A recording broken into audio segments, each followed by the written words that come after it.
Allah kami, firman-Mu adalah indah, ajaib, dan kekal. Dan kami berada di sini pada hari ini dengan segala keadaan kami, dengan segala sukacita kami, dengan segala kasih karunia dan berkat-berkat yang Kau berikan pada kami, semuanya karena firman-Mu telah Kau taburkan 2000 tahun yang lalu, dan kini menjadi bekal dalam kehidupan kami, dan kami akan terus memberitakannya dan mendengarnya, dan kami akan terus bergantung pada firman-Mu. Terima kasih Tuhan, terima kasih. Dalam nama Tuhan Yesus, kami akan sambut firman-Mu. Amin. Selamat hari Minggu, selamat memasuki Advent yang keempat, Advent terakhir, dan nanti pada hari Selasa kita akan menikmati ibadah malam kudus atau malam Natal, dan pada hari Rabu kita akan menikmati ibadah Natal. Ya. Dan saya mau ajak untuk Bapak Ibu dan saudara sekalian merenungkan firman Tuhan di Advent yang keempat ini dengan judul bertekun dalam pengharapan akan menerima kemuliaan Allah. Jadi Advent pertama kita belajar tentang Allah mengasihi kita dengan mendamaikan kita dengan dirinya melalui kedatangan Kristus. Kemudian Advent kedua kita merenungkan bahwa Allah mengasihi kita dengan mendamaikan kita dengan sesama melalui kematian Kristus. Advent yang pertama, Allah mendamaikan kita dengan Dia melalui kematian Kristus. Advent yang kedua kita belajar bahwa Allah mendamaikan kita di antara kita melalui kematian Kristus sehingga kita menjadi satu keluarga. Advent yang ketiga minggu lalu kita merenungkan bahwa Allah mengasihi kita dengan memberi kita segala sukacita kepada kita melalui Kristus yang telah menerima kita sehingga kita saling menerima. Jadi ada pelajaran-pelajaran yang bersinambungan di sini. Yang pertama, Allah mengasihi kita, mendamaikan kita dengan Dia. Kemudian yang kedua, Allah mengasihi kita dengan mendamaikan kita di antara kita sehingga kita menjadi satu keluarga. Kemudian Allah melimpahkan anugerahnya, kasih karunia-Nya, sukacitanya kepada kita sehingga kita boleh saling menerima karena Kristus sudah menerima kita. Yang sekarang kita mau melihat bahwa Allah mengasihi kita dengan memberi kita pengharapan akan menerima kemuliaan Allah. Jadi kalau Advent pertama itu kasih, Advent kedua itu damai sejahtera, Advent ketiga itu sukacita, dan sekarang Advent yang ketiga adalah pengharapan. Kita akan belajar bahwa Allah mengasihi kita dengan memberi kita pengharapan akan menerima kemuliaan Allah. Mari sebentar melihat ke belakang. Adam berdosa dan semua manusia berdosa. Ini harus selalu kita renungkan, kita mengerti, kita pahami di dalam hidup kita bahwa Adam dan Hawa telah berdosa dan maka semua kita orang adalah berdosa. Kita adalah manusia yang berdosa. Manusia itu terusir dari hadirat Allah dan kehilangan kemuliaan Allah. Ayat yang terkenal hafalan kita Roma 3 ayat 23, karena semua orang telah berbuat dosa dan telah kehilangan kemuliaan Allah. Semua orang, semua di antara kita telah berbuat dosa. Tidak ada seorang pun yang tidak berdosa. Dan semua di antara kita telah kehilangan kemuliaan Allah seperti Adam dan Hawa kehilangan kemuliaan Allah karena terusir dari hadirat Allah, terusir dari Taman Eden. Semula Adam dan Hawa hidup di dalam kemuliaan Allah. Mereka memancarkan sinar kemuliaan Allah, tapi karena dosa mereka diusir, dan kita semua adalah orang-orang berdosa yang terusir dari hadirat Allah dan tidak memiliki kemuliaan Allah. Dan Natal ini adalah rahmat Allah bagi manusia berdosa. Hari Natal, peristiwa Natal adalah rahmat Allah, anugerah Allah bagi manusia berdosa untuk apa? Untuk dapat memiliki kembali kemuliaan Allah. Manusia berdosa telah kehilangan kemuliaan Allah, mereka hidup dalam kegelapan, dan Natal adalah hari di mana rahmat Allah dicurahkan. Untuk apa? Untuk memberi kita kembali kemuliaan Allah itu di dalam kehidupan manusia. Ini inti dari Natal. Natal adalah kasih. Ya, betul. Allah mengasihi kita dengan mengutus anaknya yang tunggal. Yesus mengasihi kita dengan rela mati di kayu salib. Allah memberi kita damai sejahtera, betul. Allah mengasihi kita dengan melimpahkan kasih karunia-Nya, sukacitanya, betul. Tetapi yang lebih penting, yang lebih besar, yang lebih utama dari Natal adalah Allah melimpahkan kembali kemuliaan-Nya kepada kita manusia berdosa. Natal adalah jalan Allah untuk memuliakan kembali umat-Nya. Natal adalah jalan Allah untuk kembali memuliakan umat-Nya. Mari kita renungkan nas kita, Roma 5 ayat 1-5 seperti yang telah kita baca tadi. Yang pertama adalah Kristus membawa kita hidup dalam damai sejahtera dengan Allah. Nas ini kita mau melihat di ayat yang pertama. Oleh karena Kristus, kita beroleh hidup dalam damai sejahtera dengan Allah. Ayat 1. Sebab itu, kita yang dibenarkan karena iman, kita hidup dalam damai sejahtera dengan Allah oleh karena Tuhan kita, Yesus Kristus. Dasar dari hidup dalam damai sejahtera Allah adalah pembenaran karena iman. Sebelumnya, kita ini manusia berdosa dan harus menerima hukuman kekal. Melalui iman kepada Kristus, orang percaya dibenarkan dan beroleh hidup damai sejahtera dengan Allah, di dalam Allah. Mari kita belajar sedikit tentang konsep pembenaran. Manusia itu berdosa yang seharusnya dihukum, kemudian dengan percaya kepada Kristus disebut sebagai orang-orang benar. Konsep pembenaran adalah orang berdosa yang seharusnya dihukum disebut sebagai orang benar melalui percaya kepada Kristus.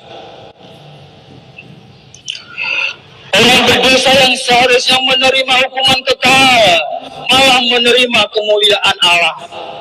Jadi kembali tadi kepada Adam dan Hawa, terusir dari hadirat Allah. Mereka hidup di dalam dosa, mereka hidup di dalam kegelapan, dan mereka akan selama-lamanya binasa. Mereka akan selama-lamanya dihukum secara kekal. Tapi Allah mau datang untuk menyelamatkan manusia. Dan pembenaran dipakai oleh Allah untuk membawa kita kepada kemuliaan-Nya. Pembenaran ayat 1 tadi dikatakan bahwa sebab itu kita yang dibenarkan karena iman. Jadi karena iman kita kepada Kristus itu kita dibenarkan. Tadinya kita adalah orang yang berdosa, mau dihukum, akan dihukum selama-lamanya. Tetapi pembenaran itu membenarkan kita yang tadinya berdosa disebut sebagai orang yang benar, sebagai orang yang terlepas dari hukuman kekal, dan malah akan menerima kemuliaan Allah. Bagian yang kedua, Kristus membawa kita hidup dalam pengharapan akan kemuliaan Allah. Damai sejahtera diberikan kepada kita di masa kini. Siapa percaya Kristus, siapa percaya bahwa Kristus sudah mati untuk saya, maka saya dibenarkan dan saya memperoleh damai sejahtera itu dalam hidup kita, hidup saya. Saudara yang percaya kepada Kristus, bahwa Kristus sudah mati untuk saudara, maka saudara menikmati damai sejahtera itu di dalam hidup saudara masa kini. Saya menikmati damai sejahtera karena Kristus sudah mati untuk saya, dan saya berdosa dan saya percaya kepadanya. Damai sejahtera itu diberikan kepada kita di masa kini. Tetapi ada sesuatu yang tersedia bagi kita di masa depan, yaitu kemuliaan Allah. Bukan hanya sekarang kita menikmati damai sejahtera, bukan hanya sekarang kita menikmati kasih karunia, bukan hanya sekarang kita menikmati kelimpahan kasih karunia-Nya, tetapi di masa depan, di masa yang akan datang itu, kita akan menerima kemuliaan Allah. Dan itu yang dijanjikan melalui Natal. Pengharapan itu. Ayat yang kedua dari Roma pasal 5. Oleh Dia kita juga beroleh jalan masuk oleh iman kepada kasih karunia ini.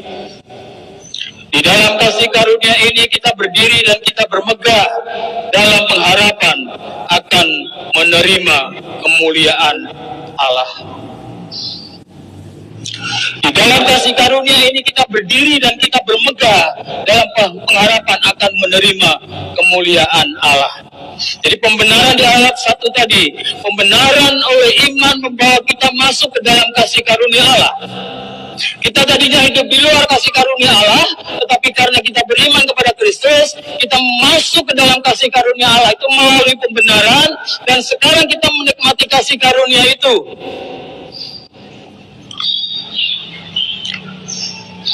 Tapi Bapak Ibu dan Saudara sekalian, kasih karunia itu mengembang. Kasih karunia itu progresif. Dari pembenaran, justification, menuju kepada penyucian, sanctification, dan puncaknya pemuliaan, yaitu glorification. Kita sedikit merenung ini. Kita adalah orang berdosa, kita adalah orang najis. Tetapi oleh kasih karunia kita dibawa masuk ke dalam kasih karunia itu sebagai orang yang benar, sebagai orang yang kudus, sebagai orang yang dipisahkan dari dunia, dikumpulkan ke dalam eklesia, ke dalam gereja Tuhan. Gereja itu adalah kelompok orang-orang percaya.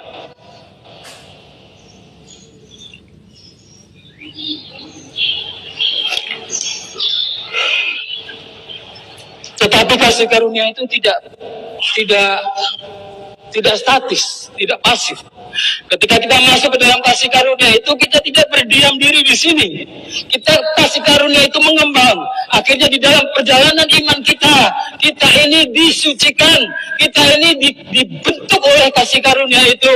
Untuk apa? Untuk pada akhirnya kita menerima kemuliaan Allah yang diberikan kepada kita.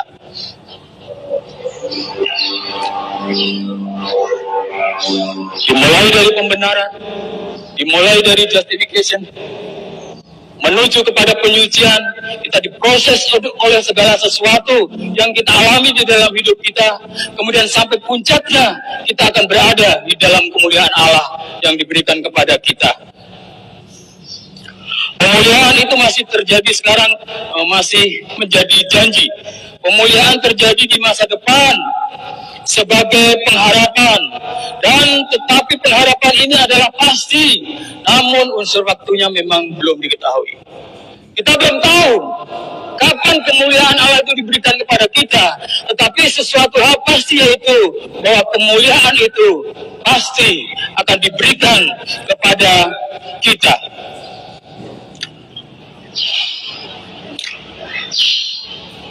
Satu hal yang mungkin kita tidak suka untuk mendengarnya, kita akan menerima kemuliaan Allah. Tetapi mungkin kita tidak suka kalau pengharapan ini membawa kita masuk ke dalam kesengsaraan. Pengharapan ini membawa kita masuk ke dalam penderitaan. Mungkin kita tidak suka. Maunya kita masuk ke dalam kasih karunia Allah, kita hidup happy dan sebagainya, sukacita melimpah, dan kemudian sampai kepada kemuliaan Allah. Tapi firman Allah berkata bahwa pengharapan ini, kasih karunia ini membawa kita masuk ke dalam kesengsaraan, dan mungkin kita tidak suka. Tapi itu harus kita lewati. Sebab apa? Sebab dunia yang membenci Yesus membenci pengikutnya juga.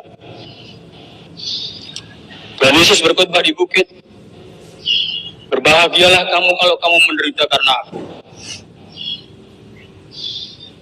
Di tempat lain dikatakan bahwa berbahagialah kamu jika kamu menghadapi banyak pencobaan karena aku. Di Kisah Para Rasul kita melihat bahwa orang-orang yang membenci Yesus kemudian menyalibkan Yesus itu membenci murid-murid Tuhan, membenci para rasul, membenci jemaat Tuhan, dan mereka menganiaya. Dan sampai sekarang ini kita yang percaya kepada Yesus Kristus, karena dunia ini membenci Kristus, maka kita muridnya pun akan mengalami kesengsaraan, akan mengalami penderitaan. Kalau saudara menolak, bilang sama Tuhan, Tuhan saya tidak mau menderita.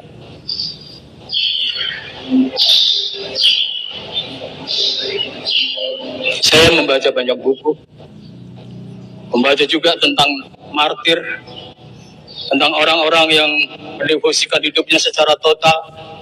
Dan saya melihat banyak orang martir di situ sangat menderita. Bukan rasul-rasul, tapi bapak-bapak gereja sesudah itu martir mereka. Mereka sangat menderita. Bahkan mereka ada yang masih masukkan ke dalam tempat yang sangat sempit, masuk dalam kurungan sangat sempit, dan di kurungan-kurungan ini ada seperti jari-jari atau ruji-ruji, sehingga kalau orang tersebut dia nyandar, dia akan terluka, nyandar ke sini dia akan terluka, nyandar ke belakang dia akan terluka. Itu penderitaan. Ketika saya melihat itu, Tuhan, jangan beri hamba-hamba penderitaan seperti itu. Saya tidak akan taat, saya tidak akan kuat. Tapi Tuhan menghibur saya kemudian. Tidak semua orang menderita seperti itu. Tapi kalau kita diizinkan Tuhan menderita, kita harus siap untuk menghadapinya. Pengharapan ini akan membawa kita masuk ke dalam kesengsaraan, sebab dunia yang membenci Yesus membenci pengikutnya juga. Tetapi kita dapat melaluinya dengan bermegah. Apa itu bermegah? Dan ayat 3, bukan hanya itu saja. Beritahu saya ya kalau suaranya mendengung, karena saya terlalu semangat, mungkin terlalu akhirnya suaranya pecah. Oke. Istri saya bilang pelan dikit, saya akan pelan dikit. Dan bukan hanya itu saja, kita malah bermegah juga dalam kesengsaraan kita. Nah, arti bermegah itu adalah take pride, bangga kita dalam kemegahan itu.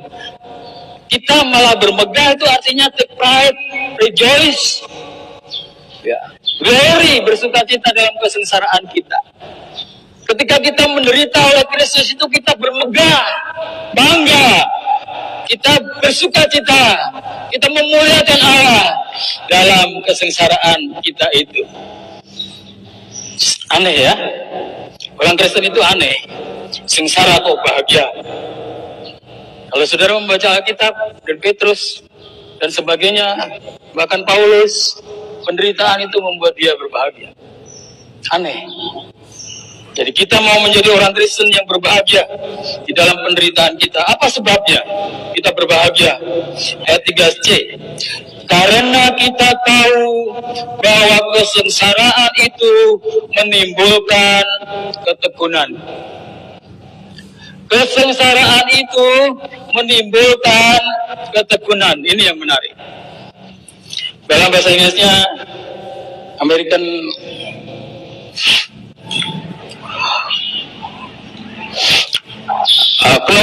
knowing that tribulation produce perseverance. American Contemporary Version. Ada beberapa terjemahan yang memakai kata perseverance. Knowing that tribulation produce perseverance.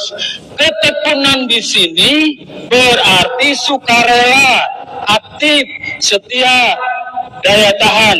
Jadi kalau kita berada di dalam penderitaan, kalau kita disebut tekun, maka kita akan dengan sukarela itu menderita.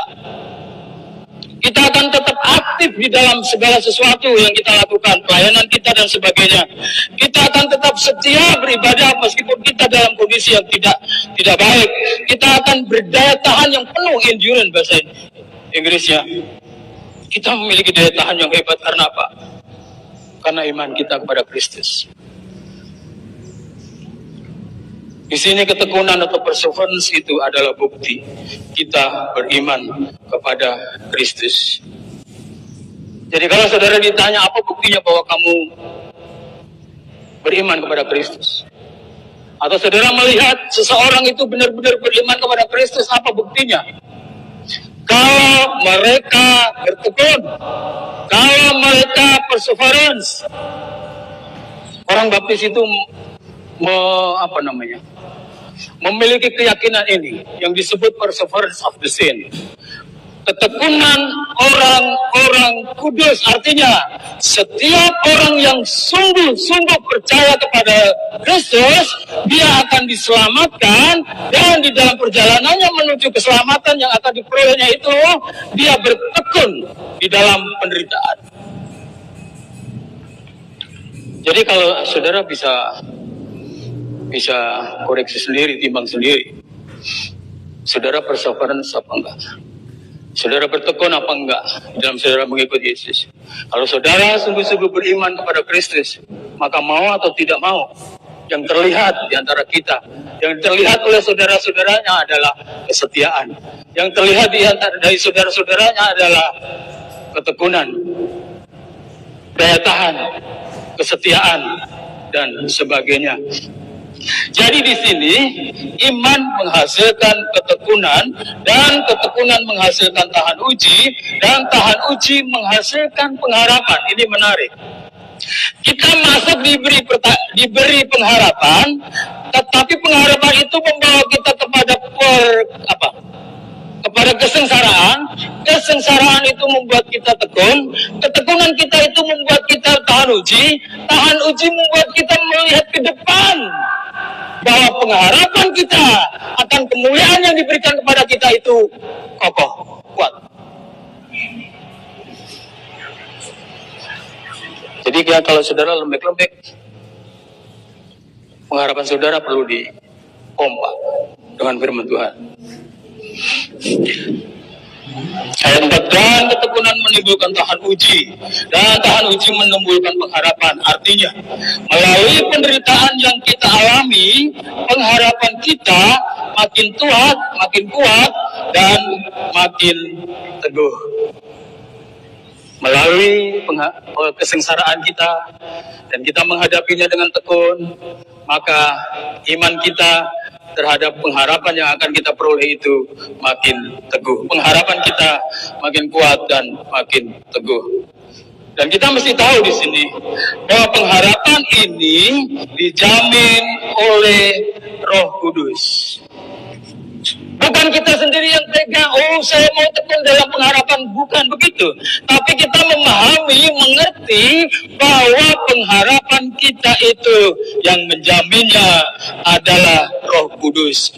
Pengharapan kita akan menerima kemuliaan Allah adalah pasti karena dijamin oleh Roh Kudus. Ayat 5. Dan pengharapan tidak mengecewakan, karena kasih Allah telah dicurahkan di dalam hati kita oleh Roh Kudus yang telah dikaruniakan kepada kita. Jadi pengharapan ini bukanlah pengharapan yang menipu kita. Allah seolah-olah menipu kita dengan pengharapan itu, bukan. Allah bukan pemberi harapan palsu.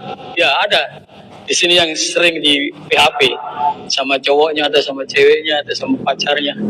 Tetapi Allah kita bukan Allah yang PHP, suka memberi PHP. Dia kalau memberi janji, dia itu setia. Kesengsaraan kita tidak akan mempermalukan kita. Kalau kita menyandang kesengsaraan di sini, di dalam perjalanan iman kita, dan orang dunia mengejek saudara, mengejek kita, hei kamu kenapa beriman? Kesengsaraan kita ini tidak mempermalukan kita. Jangan merasa malu dengan ejekan orang.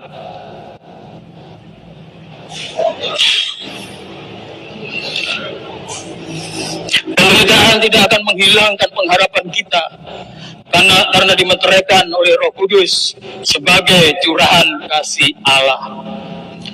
Kasih Allah yang tercurah pada kita lebih kuat daripada segala kesengsaraan yang kita alami karena Kristus.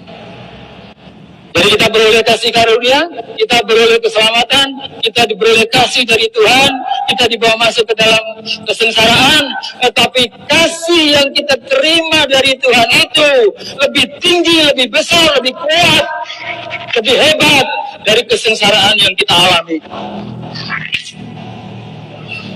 Tidak ada yang dapat memisahkan kita dari kasih dan pengharapan kita kepada Kristus. Roma 8 ayat 35. Siapakah yang akan memisahkan kita dari kasih Kristus?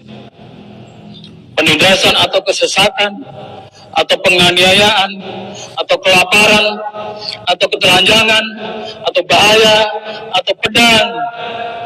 Tidak ada satupun yang bisa memisahkan kita dari kasih Kristus. Kesengsaraan yang kita alami itu adalah jalan untuk semakin meneguhkan kita kepada pengharapan kita, yaitu kemuliaan yang akan diberikan kepada kita. Ayat dari Roma 8:35 ini di dalam ayat yang ke-37 dikatakan, bahkan kamu akan menjadi lebih dari pemenang. Apa artinya lebih dari pemenang itu? Ini gambaran dari perang. Kalau dua pihak perang, yang menang itu bonyok enggak? Kalau dua pihak, Ukraina sama Rusia misalnya, perang, Rusia bilang nggak menang, tapi Rusia bonyok enggak? Remuk enggak? Kalau dari zaman dulu orang berperang itu ada yang kalah, ada yang menang, mereka bawa pedang, bawa tombak dan sebagainya, tetapi bahkan yang menang pun mereka pasti kehilangan.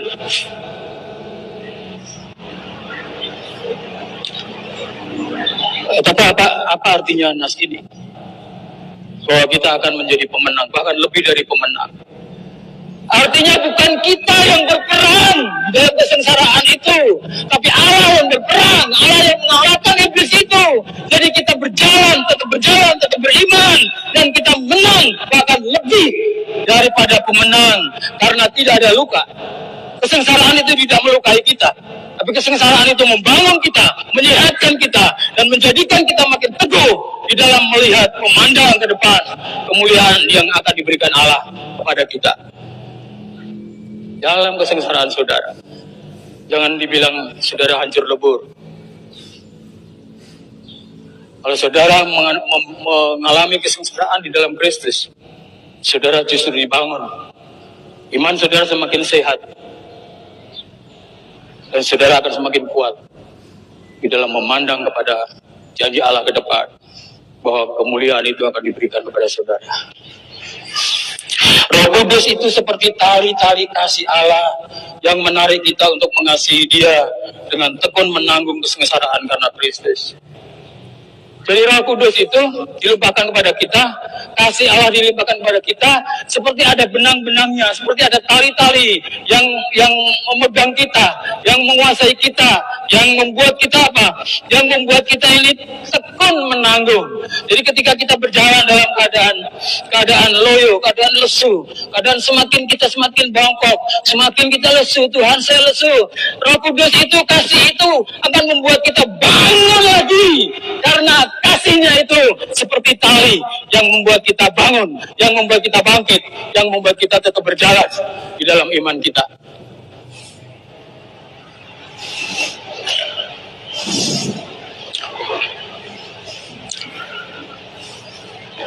Sehingga iman kita dalam Kristus akan terus terpancar melalui ketekunan pengharapan pada kemuliaan Allah yang akan kita terima. Iman itu ada di awal. Kita percaya Yesus Kristus sudah mati kepada kita untuk kita, dan kita diselamatkan. Kita masuk ke dalam kasih karunia. Tapi di sini tetap ada iman. Iman itu terus berjalan, iman itu terus bertumbuh, iman itu makin sehat melalui kesengsaraan, melalui segala sesuatu yang menimpa kita diizinkan oleh Tuhan. Akhirnya kita akan tiba sampai puncak.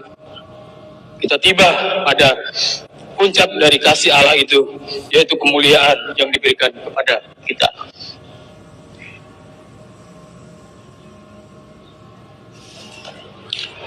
Nah, saya mau saudara memperhatikan ini. Pengharapan ini bersifat rohani. Pengharapan ini bersifat rohani. Kita hidup di dalam dunia ini banyak mempunyai pengharapan.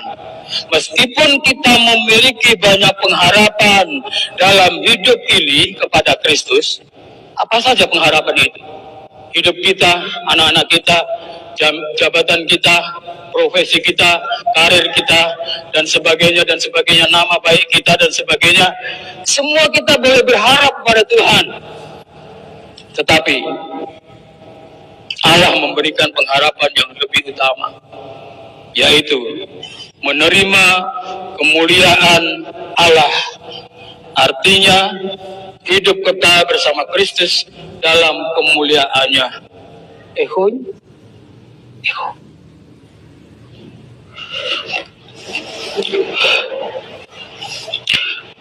Kita akan menerima kemuliaan Allah, hidup kekal bersama Kristus dalam kemuliaannya.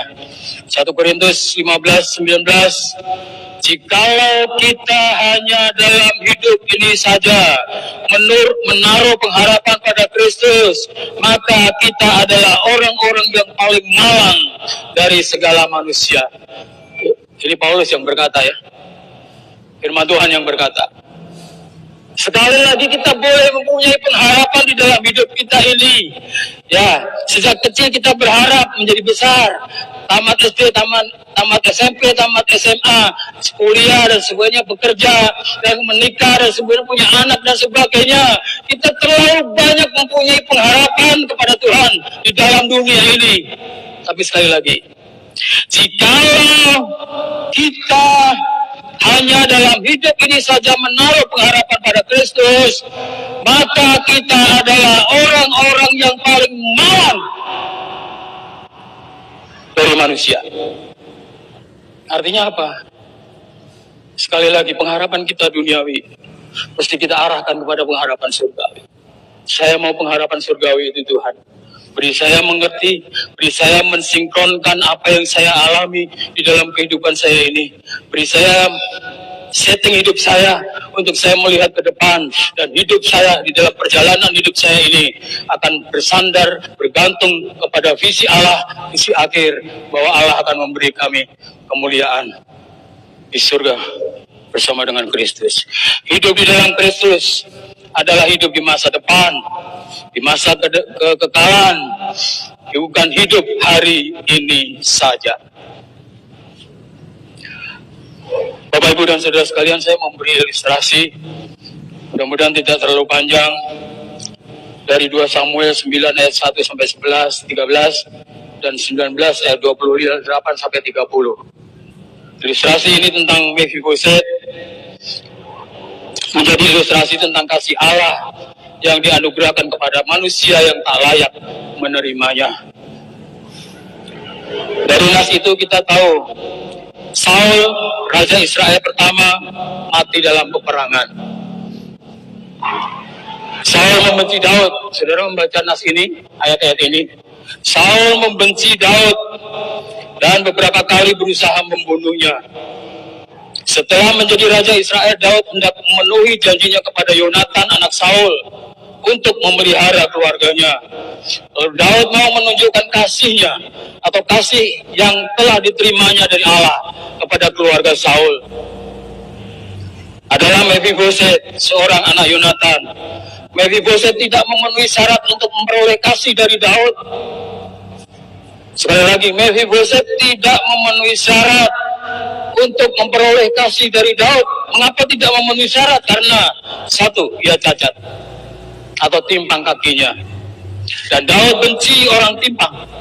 Nah, orang timpang ini gambaran dari orang desa secara rohani. 2 Samuel 5:8. Hati Daud benci kepada orang-orang timpang dan orang-orang buta, sebab itu orang berkata, orang-orang buta dan orang-orang timpang tidak boleh masuk bait Allah. Kemudian 2 Samuel 9 ayat 3. Ini Siba, budaknya atau hambanya Mephiboset, budak Yonatan tadinya. Lalu berkatalah Siba kepada raja, masih ada seorang anak laki-laki Yonatan yang cacat kakinya. Kenapa kaki cacat disebut di sini? Karena Daud mau mengambil anaknya Yonatan untuk dibawa ke istana. Daud membenci orang cacat. Maka Siba perlu berkata bahwa Mephiboset ini orangnya cacat. Supaya Daud memahami kalau memang dia benci orang cacat, supaya Siba Mephiboset tidak masuk ke dalam istana. Demikianlah Mephiboset diam di Yerusalem sebab dia tetap makan sehidangan dengan raja, adapun kedua kakinya timpang. Mephiboset tidak layak masuk ke kerajaan, ke istana Daud, karena timpang kakinya. Yang berikutnya, Mephiboset layak dihukum mati karena keturunan raja yang kalah. Zaman dahulu kalau raja itu, kalau ada peperangan, raja kalah, maka semua anak keturunan itu dihancurkan, dimusnahkan, supaya tidak membalas dendam. Ya seperti Mephiboset ini. Tetapi Mephiboset hidup ya. Ia menyadari dirinya sebagai orang hina-dina. 2 Samuel 19 ayat 28. Walaupun seluruh kaum keluargaku tidak lain dari orang-orang yang patut dihukum mati oleh Tuanku Raja, Tuanku telah mengangkat hambamu ini di antara orang-orang yang menerima rezeki dari istanamu. Mephiboset menyadari bahwa sebagai keturunan Saul, maka dia layak dihukum mati oleh Daud, raja yang sekarang. Tetapi Daud tidak menghukum mati. Ayat 8. Lalu sujudlah Mephiboset dan berkata, apakah hambamu ini sehingga engkau menghiraukan anjing mati seperti aku? Bapak Ibu dan saudara sekalian, apa artinya anjing mati? Anjing mati merupakan keadaan atau posisi atau kedudukan orang yang sangat-sangat tidak berguna. Di sini ada orang yang suka RW. Kalau melihat anjing mati bagaimana? Ya, kalau hidup kita masih bergairah untuk memotongnya. Ya, saya punya teman ini, sih cerita aja. Saya punya teman di Bali, pendeta juga. Dia kalau pergi keluar dari rumahnya selalu membawa kampil, ditaruh di jok motornya. Tujuannya apa? Kalau di Bali itu banyak anjing berkeliaran. Kalau ditabrak oleh mobil dan baru ditabrak saja, teman saya ini lihat, maka dia ambil, masukkan ke dalam karung, dia bawa ke pulang, dan dia bukan dipotong lagi ya, udah mati. Baru dia bikin RW. Itu anjing yang baru mati masih berharga. Tapi kalau di Bali ini saudara pernah melihat, kalau anjing mati tertabrak mobil, dia tergilas, dia berdiam diri saja, tidak ada yang ambil, maka mobil lain akan menabrak dia, das. Makin remuk, mobil lain menabrak, das. Makin remuk, dan akhirnya akan menjadi bangkai. Itu gambaran dari Mephiboset. Aku ini hanya anjing mati saja, yang tidak akan Pilot pun tidak akan mau mengambil saya untuk menjadikan RW. Artinya Mephiboset adalah orang yang tidak berguna, yang hina-dina, yang sungguh-sungguh tidak bisa dibawa ke istana. Cukup alasan bagi Daud untuk tidak membawa Mephiboset ke istana sebagai seorang anak raja. Tetapi raja mau memuliakan Mephiboset sebagai anak raja. Kemudian karakter Mephiboset terbentuk. Ia rela seluruh ladang miliknya diambil Siba. Baginya berada dekat dengan raja lebih berarti dari nilai seluruh ladang miliknya. Jadi Mephiboset dipanggil ke istana, itu ladangnya diberikan, ladang Saul aku berikan kepadamu. Jadi Mephiboset punya ladang. Tapi kemudian terjadi pemberontakan, Daud melarikan diri, dan kemudian Daud pulang sesudah aman. Mephiboset tidak menjemput Daud, tidak pergi bersama Daud. Dan kemudian Daud berkata, sekarang hartamu itu kuberikan separuh kepada Siba, kalian harus berbagi. Dan Mephiboset berkata apa di sini? 2 Samuel 19:30. Lalu berkatalah Mephiboset kepada raja, biarlah ia mengambil semuanya sebab tuanku raja sudah pulang dengan selamat. Bapak Ibu dan saudara sekalian, mari kita melihat pelajaran dari Daud dan Mephiboset. Daud mengasihi Mephiboset dengan kasih Allah, kasih yang tidak bersyarat. Dan Mephiboset yang timpang, hina dina seperti anjing mati dan layak dihukum mati, tapi beroleh kasih Allah melalui Raja Daud. Daud tidak membuang Mephiboset. Daud mengangkatnya sebagai salah seorang anak raja. Mephiboset, ini pelajaran untuk kita. Mephiboset di hadapan Daud adalah gambaran kita di hadapan Allah. Di bagian penting ilustrasi ini, Mephiboset di hadapan Daud adalah kita di hadapan Allah. Kenapa? Kita adalah orang-orang durhaka yang layak dimurkai, tetapi Allah mengangkat kita dan memberikan pengharapan akan menerima kemuliaannya. Ini bagian pelajarannya. Roma 5 ayat 6. Karena waktu kita masih lemah, Kristus telah mati untuk kita, orang-orang durhaka pada waktu yang telah ditentukan Allah. Ayat 8. Akan tetapi Allah menunjukkan kasih-Nya kepada kita, oleh karena Kristus telah mati untuk kita, ketika kita masih berdosa. Mari perhatikan sedikit. Sedikit lagi ya. Saya juga sudah terengah-engah. Sedikit lagi.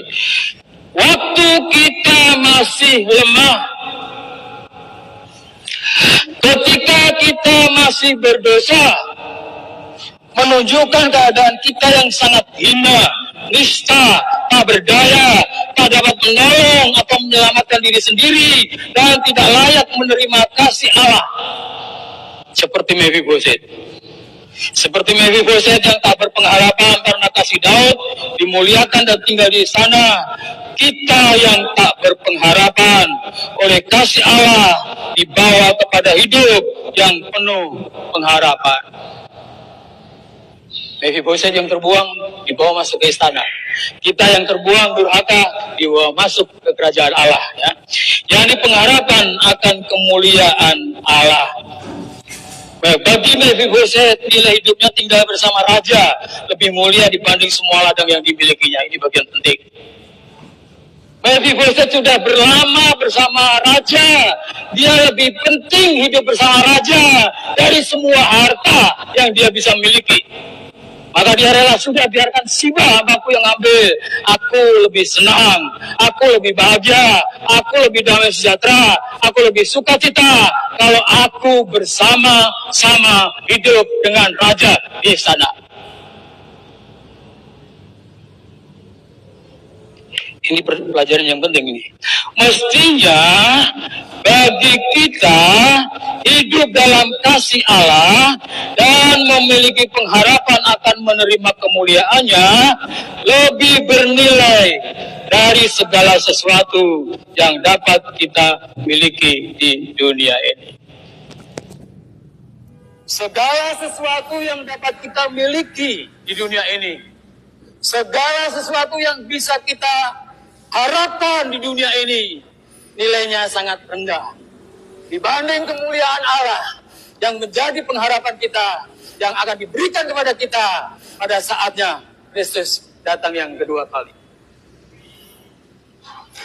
Kesimpulan, kita percaya Kristus.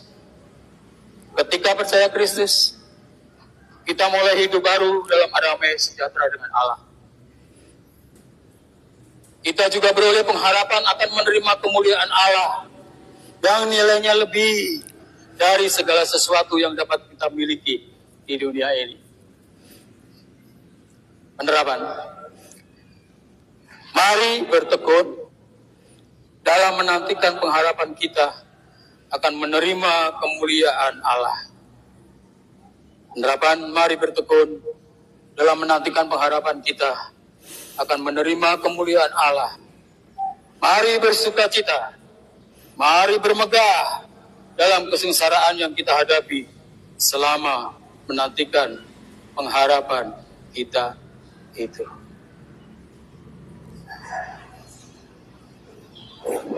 Bapak James, silakan maju untuk berdoa.